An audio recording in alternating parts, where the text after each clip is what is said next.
Welcome to Breaking Ground, the Women in AEC Leadership podcast. This is the show that lifts voices, journeys, and insights of women shaping the future of architecture, engineering, and construction, and it's brought to you by Unanet.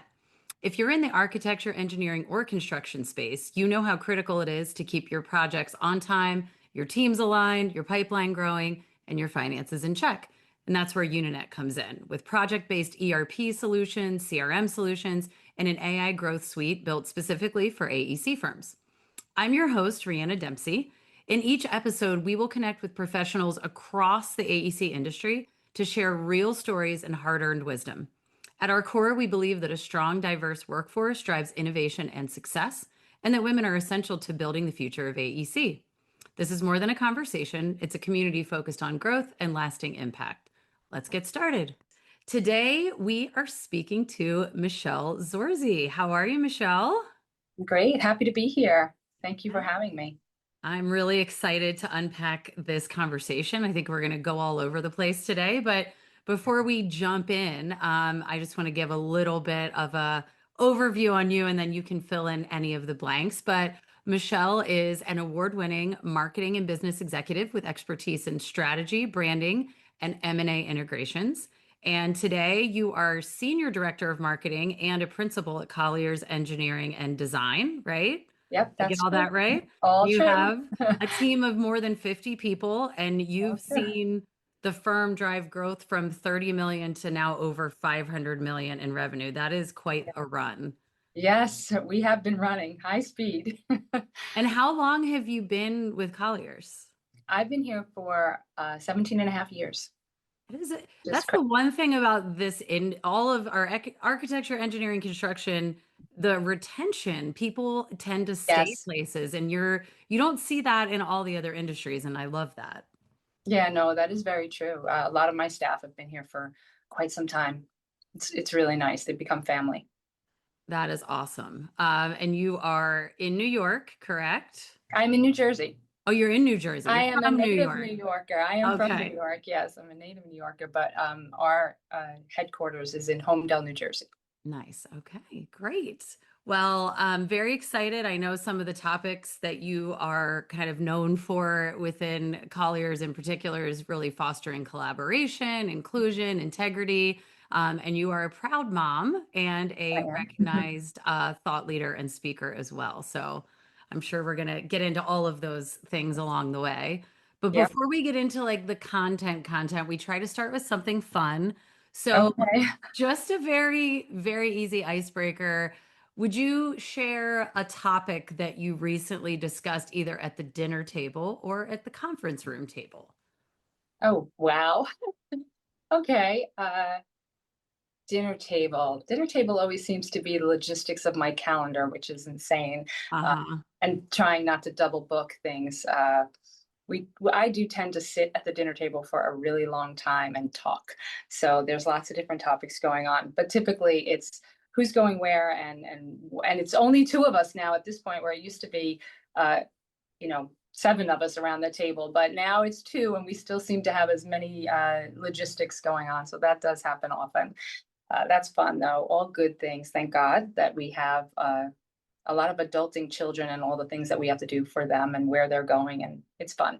So it's all good busyness, which is nice. Nothing that's stressful. Oh, well, that is good. And it sounds very similar to my dinner table. Same concept, just who's going to take people places and that it is takes up a lot of time. So I feel you on that. So why don't we start a couple topics that I know we're going to get into, but maybe just a highlight. I mean, 17 years at Colliers, it would be very interesting to hear kind of how did you get there and just sort of what that journey has been like. And I know it's hard to cram in 17 years into a few minutes, but Yeah, we'll yeah. Well, try. yeah, we can definitely try.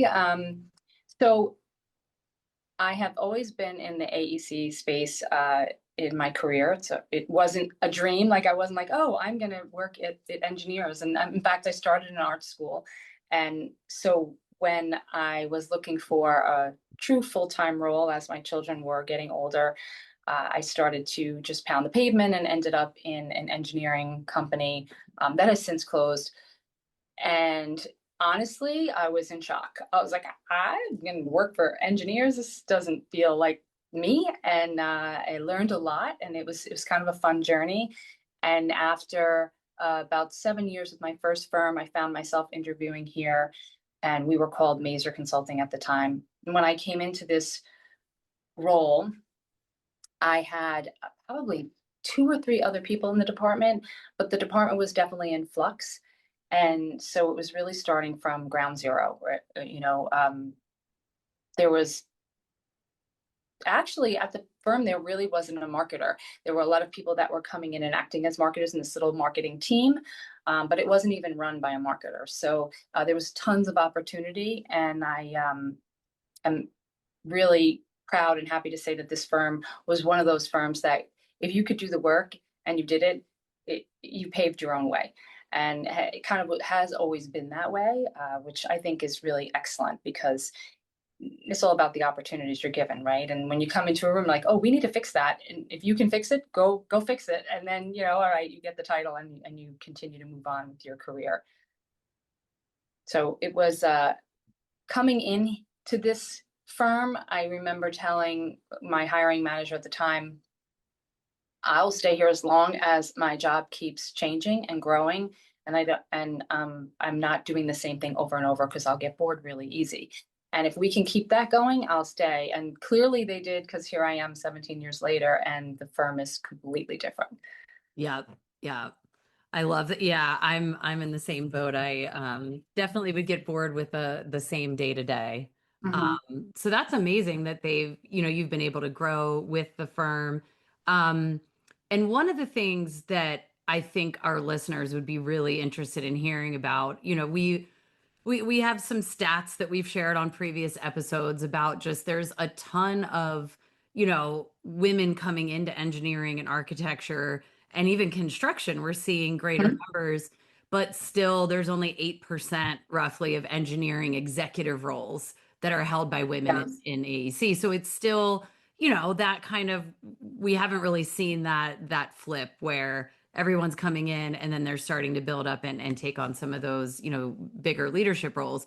And so one of the things that you all set up, and you actually were the one, and you had a partner in crime, I think, but you guys actually founded an employee resource group, or ERG. And I think you and I were talking, and I said, you did it before it was cool. Like, Yeah. ERGs are a thing now, and a lot of Yes. companies have them. But back in 2017, when you started, thinking about this, it wasn't very common. So I would love to hear, and especially for our listeners, like how did you go about, like, what problem were you trying to solve, or what did you want to accomplish, and how did you go about kind of setting up this type of group within Colliers?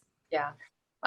Sure. I'd love to talk about that. It was fun. It was a fun thing to do. And the truth is, I had gotten to a good place in my career where, like I said, I like change and I like to keep evolving. And I felt pretty satisfied with my life in general. I looked around, I was like, okay, my family life is good, my work life is good, my career is going in a good direction. I'm happy with what I'm doing, but I'm missing something. I'm not giving back in a way that feels good to me. And so I was kind of looking around to figure out how I could do that. And I did probably I spent a lot of hours at work. So I was like, well, it'd be easy if I could, because I couldn't find the time to dedicate outside of work. So I'm like, well, if I built it in work, then I would be able to give back and feel good about closing that hole, that gap that I found, and also give something back to my firm, and then try to elevate the women in the firm to give them opportunities, and then really to keep them. So a lot of what you just said is very true, in terms of having a wider pool to hire from, right? And AEC in general has a shrinking staffing pool, as most people in AEC know, because it's a Yep. difficult thing to fill. And focusing on females who are already not entering this space at the rate that the males were, we thought that could be a good place to start. Let's try to put something out there to bring in more talent.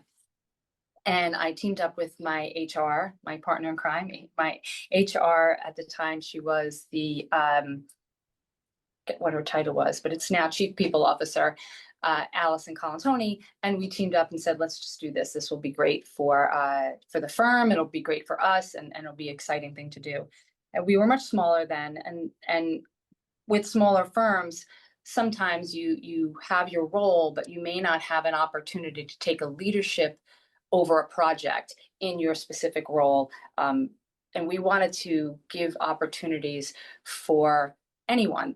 To be clear, while it was a resource group for women, it was because we spoke of and dealt with women specific topics. However, it was for everyone in the firm. And that was a concept that was not easy to communicate, no matter how many times we said, this is for everyone to join.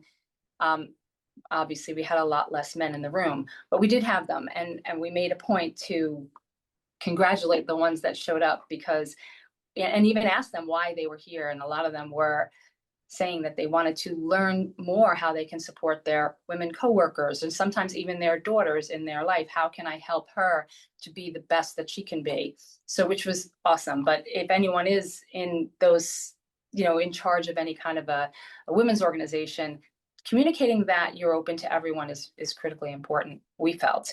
But it was a really, in the beginning when we were smaller, it was to open up opportunities for the women of the firm to be seen and to take a leadership role and to have some impact in addition to their day-to-day work. And we needed it because the firm was growing and we needed people to do different initiatives. So it was a perfect win-win. Yeah, that I love that. And I love that you called out, it is not, you don't exclude people. It's a problem. Again, if we believe that like having a lot of different types of people represented in leadership is important, then, it's kind of all of our collective initiative, not just, the women that it's kind of created for. Well, what kind of activities did you guys, I mean, like, what are some of the things, like if I'm sitting here listening and I'm thinking, wow, I would love to do something like that at my firm. What are some of the events and activities that you all do? So in the beginning, like I said, we were smaller firm. I don't know, maybe we were 500 or 500 people at that time, maybe a little bit more. And like I said, we were looking to run different types of initiatives because that's what the firm needed. As my organization evolved, we have changed a little bit. But back then, we ran different things like book club. We started a book club where the topics were all related to women empowerment and education and leadership skills. We had panel discussions. That was one of the first initiatives we did, was a panel discussion. And it was, at the time, the first panel discussion ever held at the company. So that was wow. awesome. I think I like doing things that have never been done before in the space, because it just is interesting and more fun and more challenging.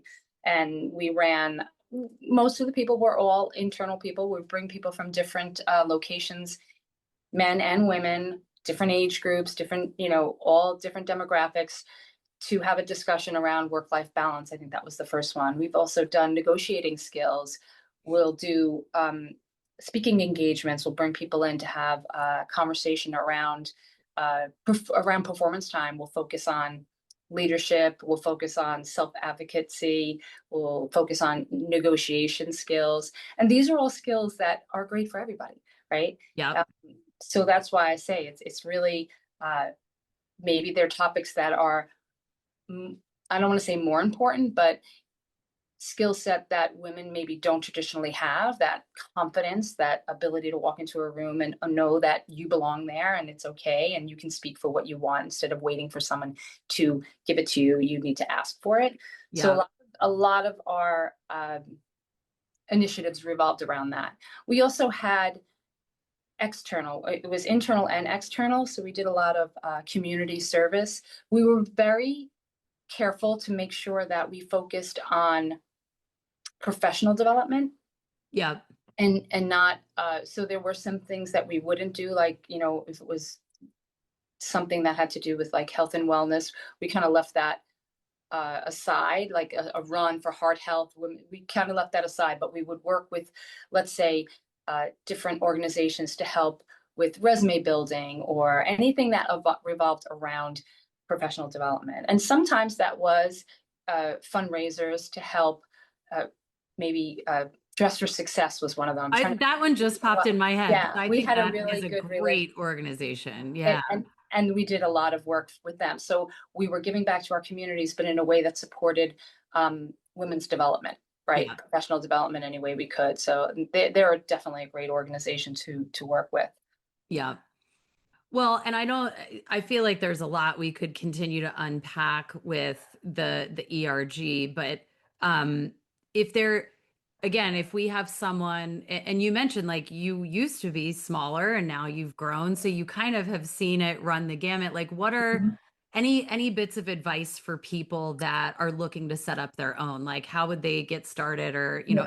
any advice? So for us, I think first and foremost, like understand your firm and the needs of your firm, right? So depending on the size, because we ultimately more ERGs showed up at our firm and they all started doing different things. And there were so many initiatives that it was like, you know what, we don't need to build initiatives anymore. We have enough initiatives. We need to do something else now. So we had to evolve the organization to fit the needs of the growing firm. The firm was expanding across the country. The members, so it is a member, like you kind of sign up for it. So I'm not blasting emails out to the entire firm. I have a membership list. We introduce it as a new hire. When the new hire comes in, we introduce the organization. We say, you sign up. And once you sign up, then you have access to everything that we have to offer, which could be webinars or invitations to different podcasts that we know have important topics. So we really try to give a lot of resources. And I think that's important because that doesn't take as much time. You can have you know, everyone has a different hub, but wherever your employees gather for information, you can have a space there and you can list your members and you can have resources and things like that. But really understanding what your firm needs. Some examples, as we evolved, we stopped asking them. They had enough on their plate, so we didn't need people to, hey, you don't have to start an initiative, but we meet quarterly, and at every quarterly meeting we will have either a guest speaker or a topic. Sometimes they're internal guest speakers, like we may have someone from HR come in and talk about performance evaluations and how you can, do the best for yourself and advocate for yourself. Sometimes we'll have external people come in, someone who's written a book and they want to talk about it in terms of leadership. So understanding that you have to shift depending on what your company needs. And that's what we were able to do. We also had a book club, which was incredibly successful. That started from day one and has been going since the initial, and we just keep growing, and there's multiple people in that group. And now we're evolving that to an education tip. I don't know what you would call it, but it's like a book club, except you're taking a class together and then coming together discussing it. So that's kind of fun because I know all of our organizations offer extended learning, but no one ever has the time. They want, I want to take that class, but we never get to do it, right? So this kind of encourages everyone to do it together. And it's awesome because, once a month they do a class and then they all come together and they meet to discuss it. And then in the quarterly meeting, someone will come up and give a little, 5-minute intro to what the course was, what people gained from it, what some of the insights were, in the hopes that would encourage more people to take that class. So Nice. yeah, it's fun. It is really, and that was someone in the meeting that just said, hey, I want to start a learning club, and have at it. Great. To me, it didn't matter. It doesn't matter who you are, if you're the receptionist or you're the CEO. If you want to do something and contribute and you're going to take it and run with it, you go for it. That is great advice. Hopefully, people can, we'll see ERGs popping up all over the AEC industry after they've heard how you guys set yours up. So thanks for sharing that. Yeah, I'd love to encourage that. I think it's good because it also gives the employees in the firm a place to really connect, and since hiring is a challenge, turnover we don't want to have happen, right? So if people feel connected to their firm in a way that feels good, they'll stay. And we spend more time at work than we do with our families. So it's, yeah, Yeah, it it's is true. definitely important. For me, it's also that, like I said, that part of my life where I wasn't giving back. And when I come out of these quarterly meetings, and even when my schedule's really, really busy, and I'm like, all right, I got to get into the meeting. And I leave that meeting, it's like I feel refreshed. I feel like, oh, that's why I started this. That felt really good. And all these people in that space, having this great conversation inspires you to kind of, okay, I can keep going. Keep going. Yeah. Yes, I love that. Well, and that kind of shifts over into a topic that I think, we hear a lot about in business, but like really and especially I feel like since COVID, resilience, this whole idea of like overcoming challenges and how do I, when especially, at the intersection of health and work, like Mm. how do we think about that? And you and I mean, I feel like some people I'm not going to have met before the podcast, but you and I have had a chance to talk a little bit about how this has impacted, your work life. And I think, it would be interesting to hear, how do you think about that whole intersection? Yeah, it's a great question. And I do think it's a real relevant question right now because I feel like um, people push themselves and we work, we have goals in mind and we want to continue and we want to keep growing. But we do have to consider some trade-offs and understand who we are and what we're capable of and how do you work through times in your life where there's challenges. And they could be health challenges, they could be personal challenges, they could be family challenges, right? Even just aging parents or kids in trouble or any of those things, and then you have to come to work and put the smile on and keep going through, but you do have all these things happening. And I think that one, being aware of what you're doing and how you're doing it, and being mindful of your own uh, body and how it's feeling is critically important. For I have had my share of challenges, both personally and also for family life, but also for health. And I am a cancer survivor, and I'm I so was glad for that, by the way. yes, yes, it's good to be a survivor. Yes. Um, it is, and so when I was first diagnosed, I was in the middle of my career and I was just like, oh, I'm not going to tell anybody about this. Like, I'll be good. I'll just fight it and no one will have to know. And I quickly realized that that's probably one of the most ridiculous things I've ever thought in my life. But I'm like, and on top of it, why? Like, I just kept going back to why do I feel the need that I cannot show up authentically to work and that the people at my company who I love this company and I'm here because the people were so good and I felt welcoming. Why do I not give them that credit that I can share something like this with them and that they would be okay with it and they would be supportive? So I did give them that chance and they were, which was amazing. My CEO at the time was like, "Oh, you take my limo and I will make sure you get to every single treatment you have to go to." And I was just like, Oh, that's very sweet, but I don't need that. But thank you, and that was like, whatever you need, I'll give it to you. So being in a place that you hopefully most people are at those types of firms, and if you're not, you should think about that mhm. because it is important to be in a company that recognizes you're human and that you can still deliver value even when you have challenges, and understanding and recognizing when you need to take a break to be able to say okay, and having teams that can support that as well.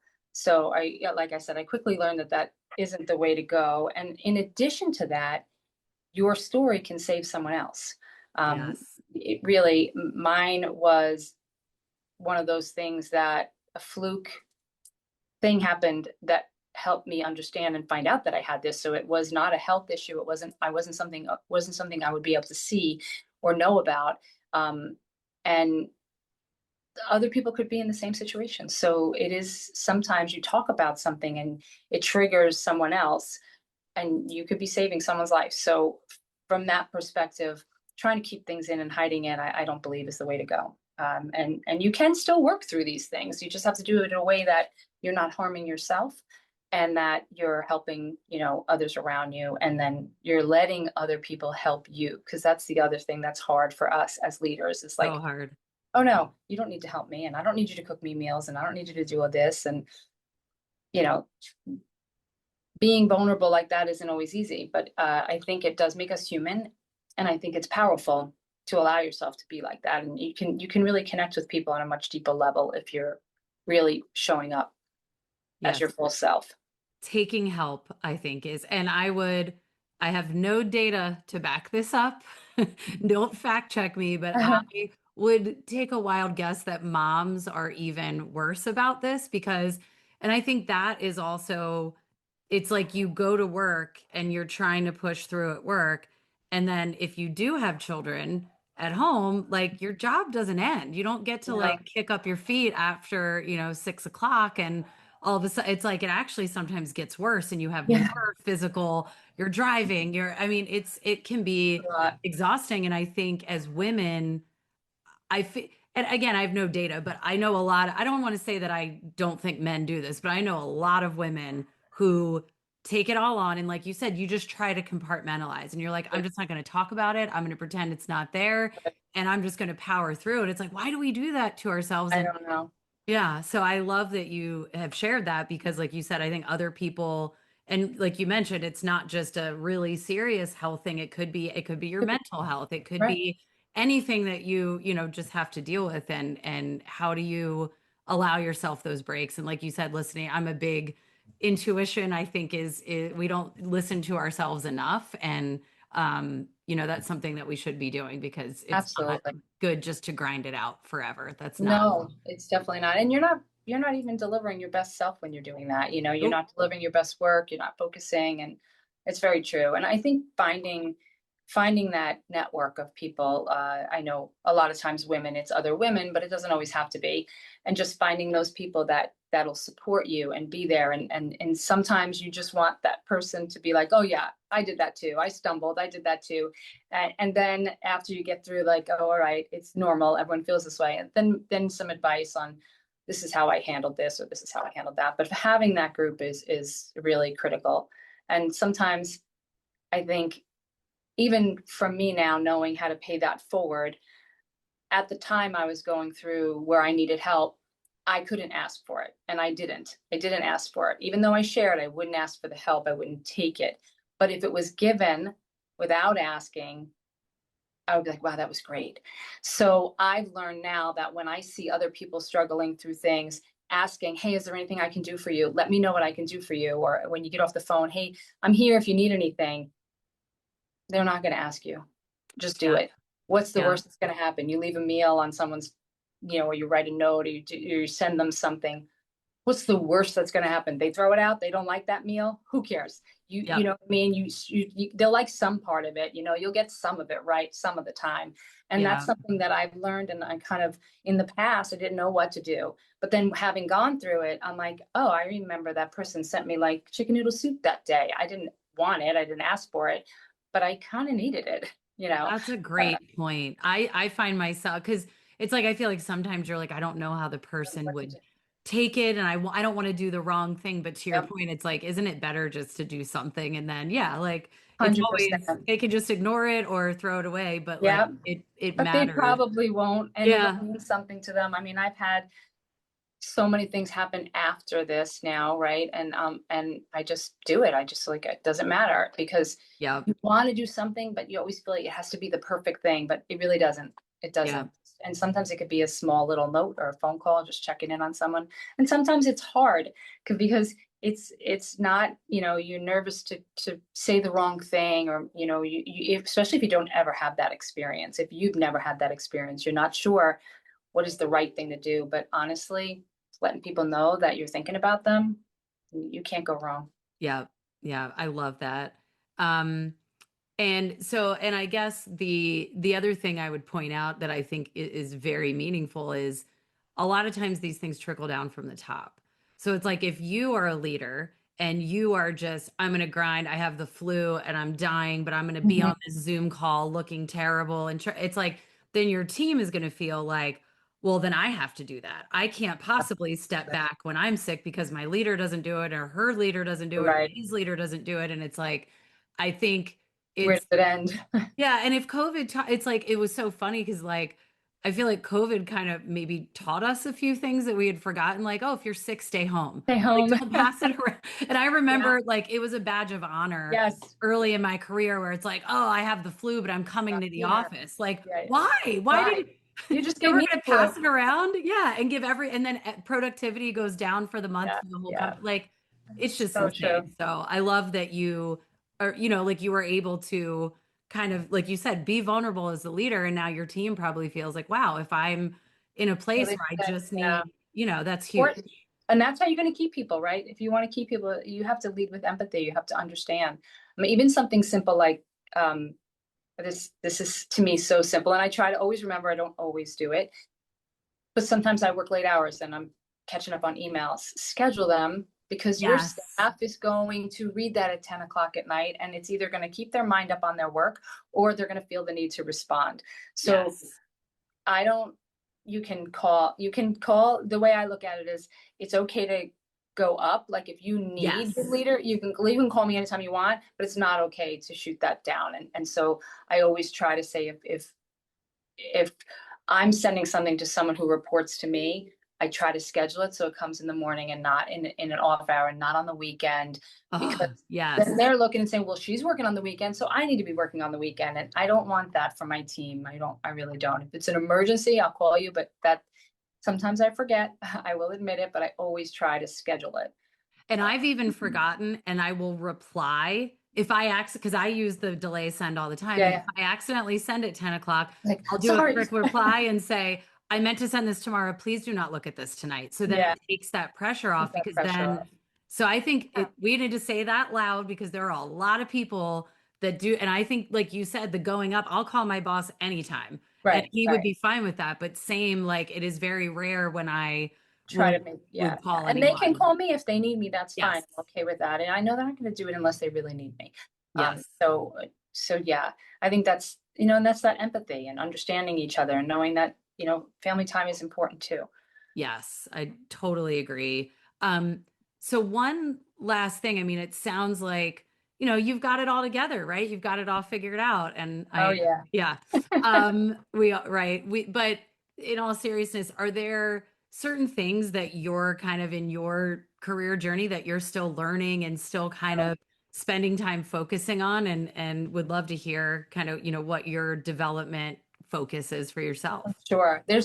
Well, I said in the beginning of this, I love to always be doing something new. And when I look back at my career and my journey, I've never really replaced a role. I've always either developed it or it didn't exist before I got here. So I always say, I've been constantly paving my own way, which is great because you get to kind of build things. But in some ways, it's also hard because you don't get to see it or to reflect and to see, okay, these are the expectations of this role. You're kind of making your own expectations and hopefully you're meeting the ones of those around you. Yeah.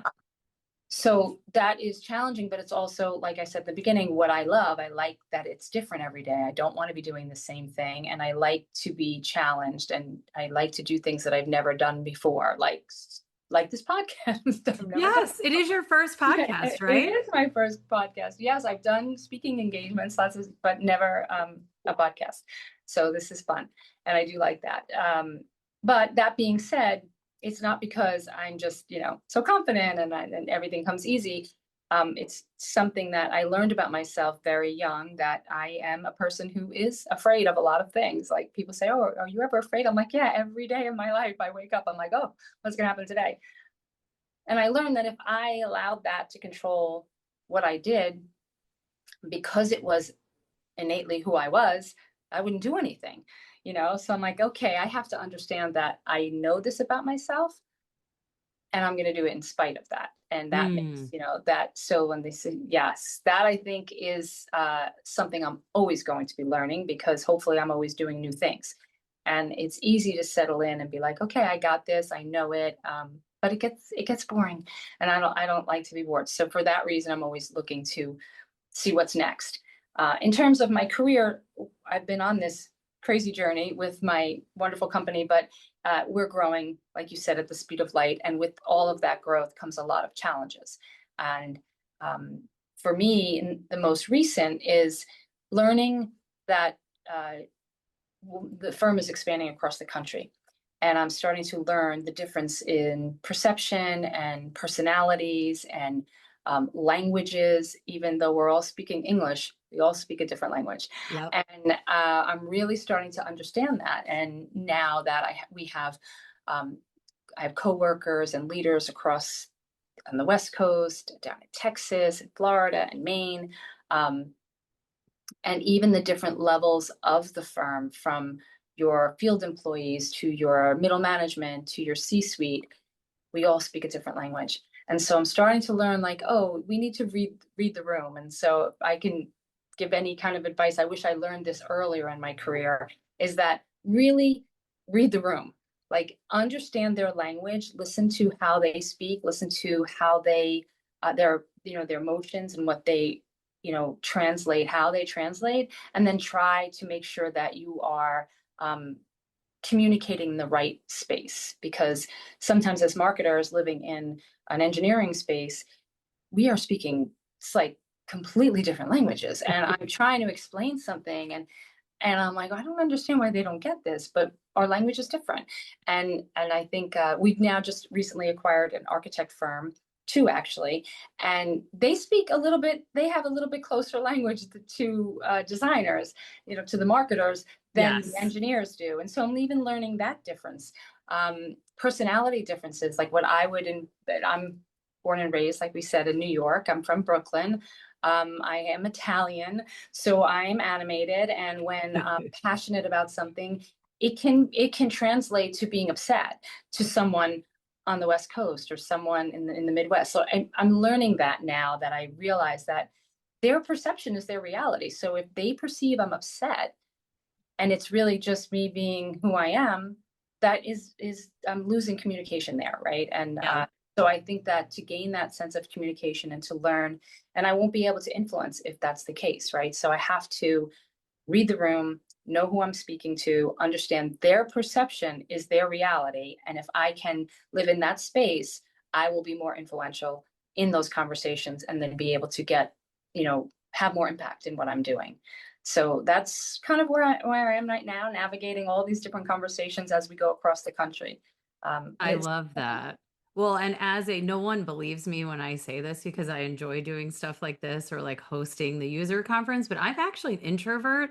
I'm like right on the cusp, so I okay. can fake it, but I'm more of an introvert, and it's funny because I think as introversion got a bit more I feel like it was with Quiet, that book that came out, and the TED Talk, and all of a sudden people are uh, like, "Oh, introverts can be leaders too." But I yeah. think what you were describing is like, just how do we listen more, and Mhm. maybe like before we just come into a room and say all the things, Yes. like kind of take a minute. And introverts tend to do that well, and sometimes too much. Sometimes we don't speak up as much as we should, or as quickly as we should. Yeah, that's We very true. process. So but I think that's great advice, and something I try to do, because even every situation, it's like sometimes you come in with your, like you're just waiting to talk versus listening. And Mhm. I'm trying to dial that, like, let me really listen to this other person. I do that in my personal life too. Like, let Yeah. me listen to their point of view and listen to what their experience is before I just decide that I know Right. what I'm going to say. And I think that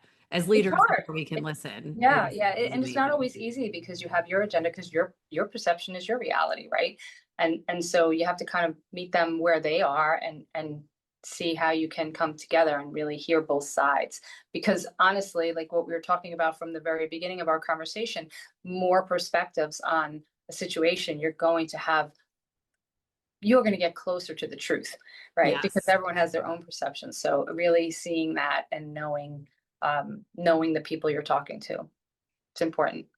Totally agree. Well, Michelle, thank you. I think that this has been such a great conversation. I'm pretty sure we could Yeah. keep going, No, but we definitely could. yeah, they like us to keep it below 30 minutes. So I just want to say I truly appreciate you sharing your story and being so open. It has been so fun. And I want to thank all of our listeners to listening to Breaking Ground, Women in AEC Leadership.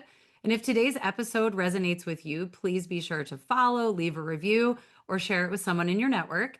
And if you do have a story to share of your own, please send us an email, and our contact information is in the podcast bio. We'd love to hear from you. And until next time, keep breaking new ground.